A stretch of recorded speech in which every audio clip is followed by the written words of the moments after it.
BA part द्वितीय के विद्यार्थियों का आज की क्लास में वेलकम। आज का टॉपिक है ब्रिटिश संविधान के विकास के चरण। देखिए, हम सीधे टॉपिक पे आते हैं। ब्रिटिश का जो संविधान है उसके विकास के 6 चरण हैं। पहला है एंग्लो सैक्सन काल, दूसरा है नॉर्मन काल, तीसरा है प्लांटेगनेट, चौथा है ट्यूडर काल, पांचवा है स्टुअर्ट काल और छठा है हैनोवर काल। ये राजवंश हुए हैं और इन राजवंशों में अलग अलग रूप से संवैधानिक विकास हुआ है। अब हम पहले वंश पे चलते हैं, एंग्लो सैक्सन काल पे। इसमें 2 डेवलपमेंट मुख्य हैं। एक तो राजा के पद का उदय हुआ, प्रादुर्भाव हुआ। प्रारंभ में एंग्लो सैक्सन जाति के विभिन्न दलों ने अलग अलग राज्यों की स्थापना की। बाद में वेसेक्स के राजघराने की सर्वोच्चता स्थापित हो गई और अल्फ्रेड से लेकर के नॉर्मन विजय तक इंग्लैंड पर इसी वंश का शासन था। इन दिनों वंशानुगत राजतंत्र की व्यवस्था नहीं थी। राजा का चयन विटने जमोट, ये एक संस्था थी जिसको बुद्धिमानों की सभा कहते हैं, उसके द्वारा होता था।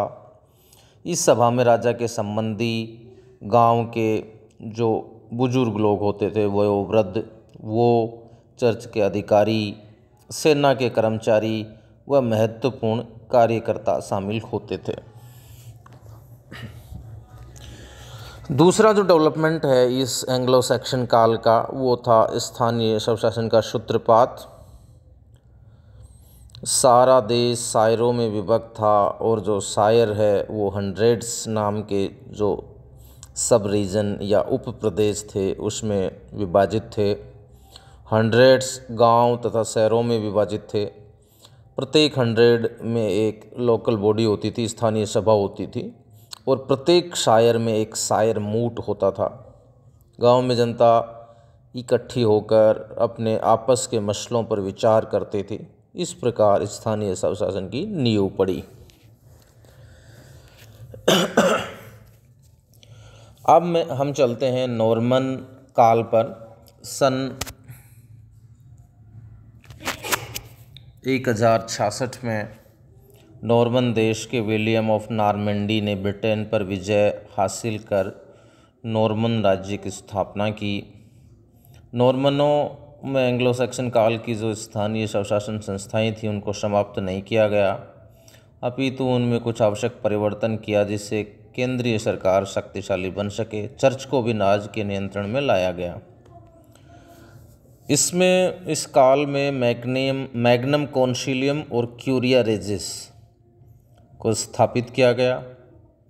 विलियम ने विटने जमोट को समाप्त करके और उसके स्थान पर इस काल में मैग्नम कॉन्सिलियम की स्थापना की।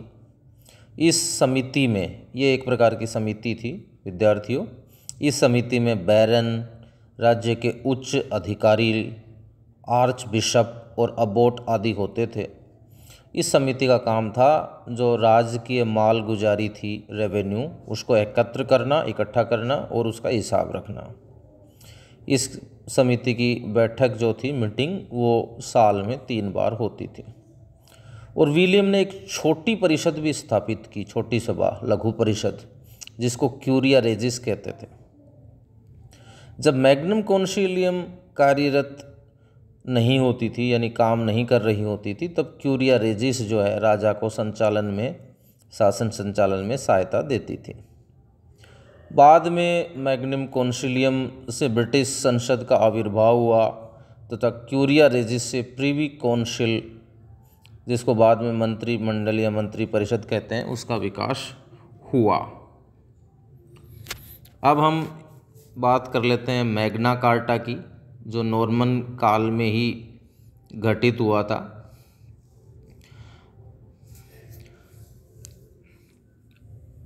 हेनरी द्वितीय ने अच्छी तरह से शासन किया, किंतु उसके अयोग्य उत्तराधिकारी रिचर्ड तथा जॉन की गलत नीतियों ने क्रांति पैदा कर दी और जिससे उसके कुछ सहयोगी थे वो भी उसके विरोधी हो गए और बहुत सारी मांगें उसके समक्ष रखी गई, जिसको अगर वो स्वीकार नहीं करता तो सिविल वार हो जाता, यानी गृह युद्ध हो जाता। अतः 1215 में उन मांगों को उसने स्वीकार कर लिया। इसे ही महान अधिकार पत्र कहते हैं। इसके द्वारा ये तय हुआ कि राजा महान परिषद की आज्ञा के बिना किसी विशेष प्रकार के कर नहीं लगाएगा। इस अधिकार पत्र से मर्यादित राजतंत्र की नींव पड़ी। मर्यादित का मतलब सीमित राजतंत्र, जो निरंकुश ना हो, जिस पे कुछ मर्यादाएं या नियंत्रण लगे हुए हों। इसी काल में संसद का भी उदय हुआ, जो मैग्नम कॉन्सिलियम थी। मैग्नम कॉन्सिलियम को ब्रिटिश संसद का प्रोटोटाइप कहते हैं, प्रारंभिक रूप कहते हैं। ये मॉडल था संसद का।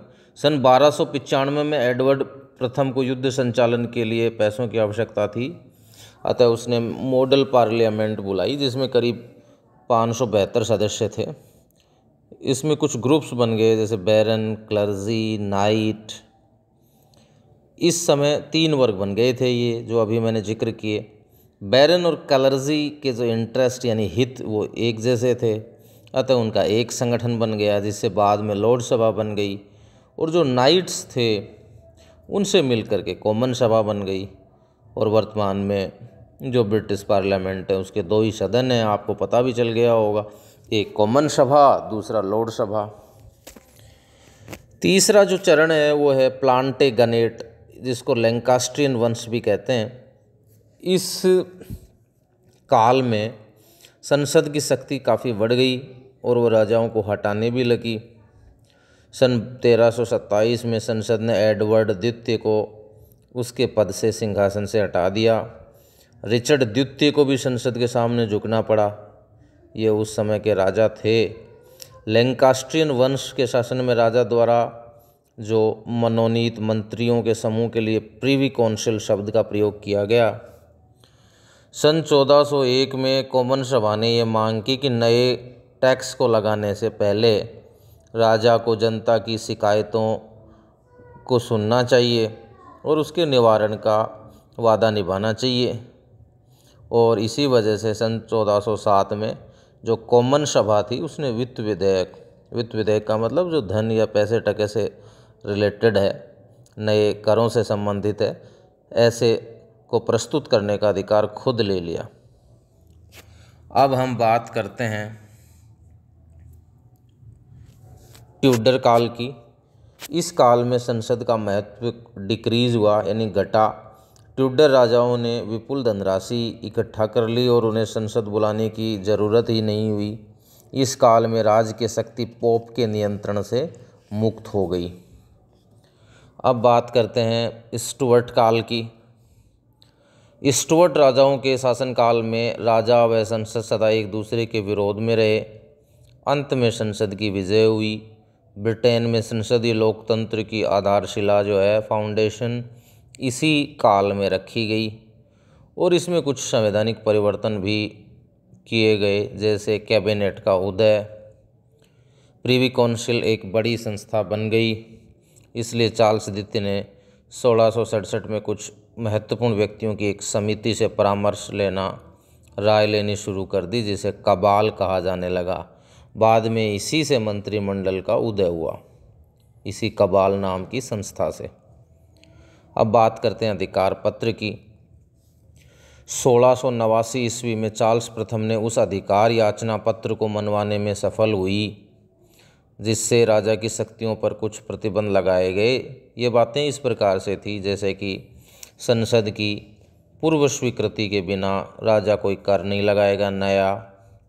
राजा को साल में कम से कम एक बार संसद की मीटिंग बुलानी पड़ेगी। संसद की पूर्व स्वीकृति के बिना राजा कोई सेना नहीं रखेगा। संसद में जनता के प्रतिनिधियों को भाषण देने की छूट होगी। तो ये बातें उसमें थी। अब हम अंतिम चरण की बात कर लेते हैं, वो है हैनोवर काल। यहीं से संसदीय लोकतंत्र का विकास प्रारंभ होता है, जिसने 20वीं शताब्दी के पूर्वार्ध तक लगभग पूर्णता मैच्योरिटी प्राप्त कर ली। इस काल की 2-3 बातें उल्लेखनीय हैं, जैसे प्रधानमंत्री। प्रारंभ में मंत्रिमंडल की अध्यक्षता राजा करता था। जॉर्ज राजा अंग्रेजी नहीं जानते थे, अतः उन्होंने मंत्रिमंडल की बैठकों में भाग लेना ही बंद कर दिया। और जॉर्ज राजाओं ने व्हिग दल के जो प्रभावशाली नेता रॉबर्ट वालपोल था, उसको अपना मुख्य काउंसलर यानी परामर्शदाता नियुक्त कर दिया। वही मंत्रिमंडल की बैठकों की अध्यक्षता करता था। बाद में उसे ही प्रधानमंत्री कहने लग गए। अब हम बात करते हैं राजनीतिक दलों के उदय की, पॉलिटिकल पार्टीज़ की। प्रतिनिधि सरकार में राजनीतिक दलों का जो उदय है वो अवसंभावी है। 18वीं शताब्दी तक किसी दल का उदय नहीं हुआ। क्रोमवेल के समय कैवेलियर्स तथा राउंड हेडर्स, चार्ल्स सेकंड के काल में कोर्ट और कंट्री, स्टुअर्ट युग में पिटिशनर्स और एमोरर्स परस्पर एक दूसरे के विरोधी गुट थे। 18वीं और 19वीं शताब्दी में मंत्रिमंडलीय प्रणाली के विकास के साथ दलों का भी विकास हुआ। अब हम बात कर लेते हैं कॉमन सभा के प्रजातांत्रिकरण पर। 1832 के सुधार कानून द्वारा मताधिकार का विस्तार हुआ और 1928 में तो जो है वयस्क मताधिकार प्रचलित हुआ। वयस्क मताधिकार का मतलब एक निश्चित आयु प्राप्त करने के बाद बिना किसी कृत्रिम विभेद के सभी लोगों को मत देने का अधिकार। और एक डेवलपमेंट इसमें अंततः लोकसभा की शक्तियों को कम करने के रूप में भी हुआ। धन्यवाद।